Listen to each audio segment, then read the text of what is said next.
போறாங்க.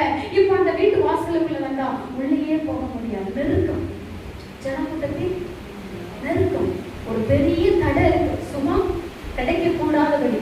இப்ப நம்மளா இருந்தா என்ன செஞ்சிருப்போம்? இவ்வளவு கூட்டா இருக்கு, இதுல போய் நம்மளால என்ன செய்ய முடியாது, வரிசையில நிற்க முடியாது. ரேஷன் கடையில லைன்ல நம்ம 3000 வாங்கிடுவோம், அது வேற கதை, அது வேற கதை. அந்த கான்செப்ட்ல நம்ம போக வேண்டாம்.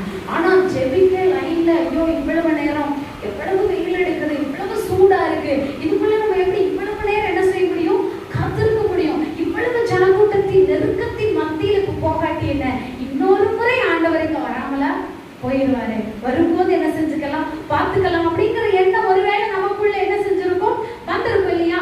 ஆனா இந்த நெருக்கத்தை பொருட்படுத்தாதபடிக்கு ஒருவேளை நம்முடைய சுற்றங்கள் நம்மை நெருக்கலாம், உறவுகள் நம்மை நெருக்கலாம். எங்க போய் என்னத்தை கண்ட, எங்க போகவே வேண்டாம், இனி போனாலும் உனக்கு என்ன கிடைக்காது, சுகம் கிடைக்காது, அங்க போனவங்க மாத்திரம் நல்லவா வாழ்றாங்க, இப்படி எல்லாம் வார்த்தைகளை பேசி இந்த ஜனத்தின் நெருக்கத்தின் மத்தியில போக வேண்டாம்னு தீர்மானிக்கிறதுக்கு பதிலா நான் கூரைய பிரிச்சாது உள்ள இறங்கி அவருடைய பாத தஞ்சோடு நான் போய் விழுந்துருவேன்னு வந்தீங்கன்னா, வேதம் சொல்லுகிறது, அன்றைய தினமே துபர்வாதக்காரன் படுக்கையை எடுத்துக்கொண்டு நடந்து திரும்பி வீட்டுக்கு போனான். எத்தனை பேர் திரும்பி பார்த்திருப்பாங்க?